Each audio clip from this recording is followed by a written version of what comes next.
A 17-year-old kid walked to the starting blocks at the Australian Athletics Championships on April 12, 2026, pulled out his phone, and read a number he had written to himself 7 days earlier, 19.75 seconds.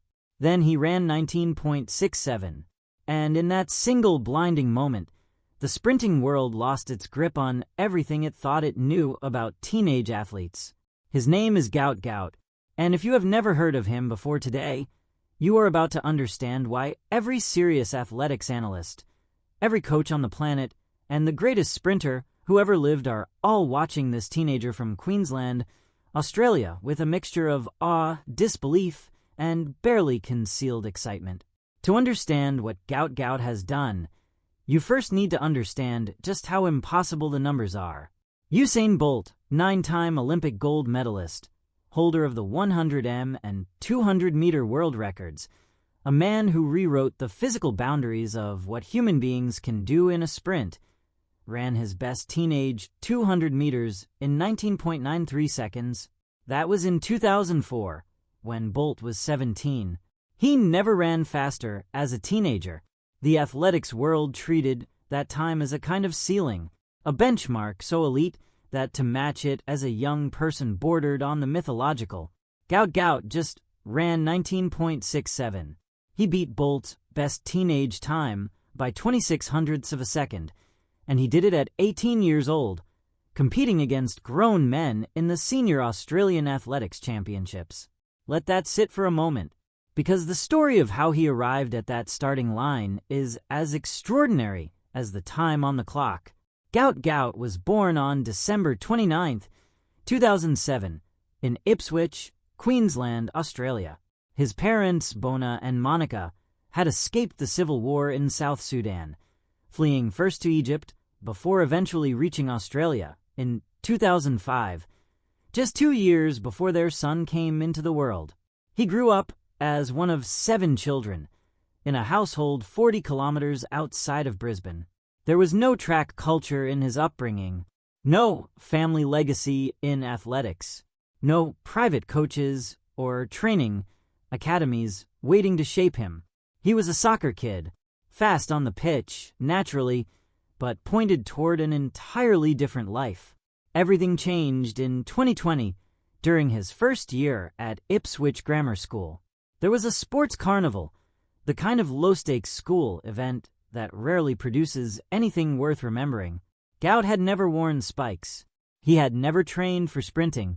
He simply lined up and ran, and every single coach on that field stopped what they were doing. You do not need to be a biomechanics professor to recognize what raw, generational speed looks like when it comes flying past you. It is unmistakable. Coach Diane Shepherd found him that afternoon. She pulled him aside and told him something no one had said to him before, that he could be great. One sentence. That was all it took to redirect the life of a boy who had no intention of ever running track. He listened. He trusted her. And then he got to work. The progression that followed was not normal.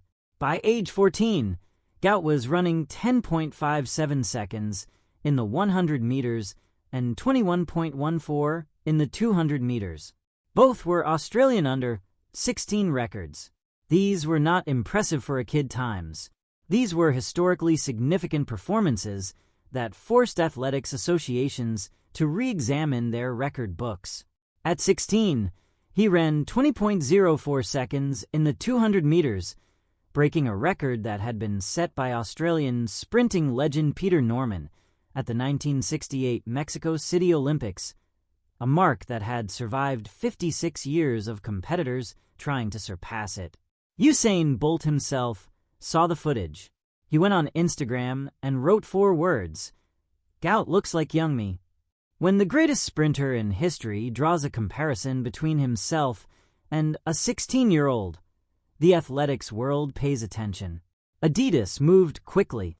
They signed Gout Gout to a professional contract before he had even finished high school. But then came the race that humbled him. And what happened to Gout Gout after that defeat is perhaps the most instructive part of this entire story. March 2025.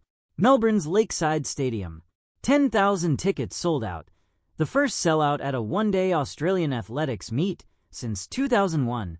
Over 1.2 million people tuned in on television. This was the Maury Plant meet, and there was no ambiguity about who the crowd had come to see. Gout Gout walked out in a red Adidas tracksuit, and the stadium shook. This was his very first senior 200 meters race. He was 17 years old.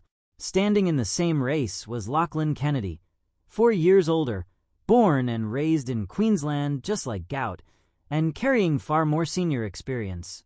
9 days before Melbourne, Kennedy had won silver in the 60 meters at the World Indoor Championships in Nanjing.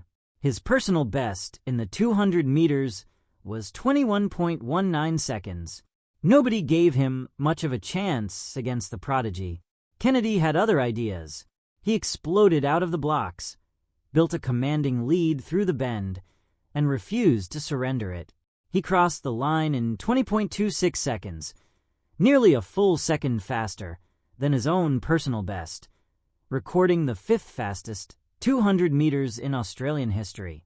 Gout finished in 20.30 seconds, 0.04 of a second behind, the width of a shoe. Kennedy said afterward, "I knew he was coming. My goal was just to hold him off. 5 more meters, and he would have had me." Gout walked over and embraced Kennedy. He did not complain.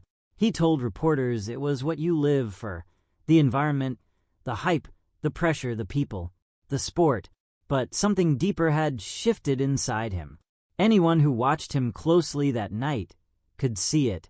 What followed the Melbourne defeat is the part that separates talented athletes from exceptional ones.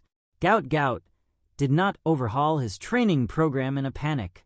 He did not start lifting heavy weights or bring in a rotation of new specialists trying to fix what wasn't broken. He went back to Diane Shepherd and got sharper. That is a distinction worth understanding, because Shepherd's training philosophy runs contrary to almost everything you see in elite sprinting programs. No heavy resistance work, core stabilization only, sprint drills, block starts, reaction training, mobility work, and structured rest. She has built his speed on a foundation of technique rather than muscle mass. The numbers behind Gout's physical profile are unusual. He stands 1.83 meters tall and weighs 66 kilograms, lighter than almost every elite sprinter at his level.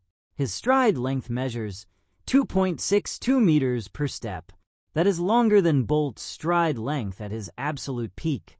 His ground contact time, the milliseconds his foot spends touching the track with each step, is exceptionally short, allowing him to cycle faster than athletes with far more muscle bulk.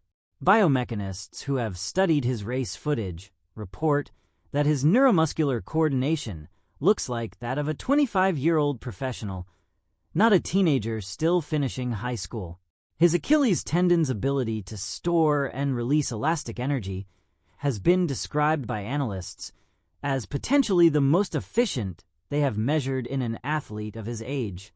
What Shepherd appears to have understood from the beginning is that the natural mechanism is already extraordinary. Her job is to protect it and refine it, not to rebuild it. 6 months after Melbourne, in February 2026, Gout showed up at a quiet club meet in Brisbane called the Dennehy Smith Shield. No cameras, no broadcast crew, no anticipation from the wider athletics world.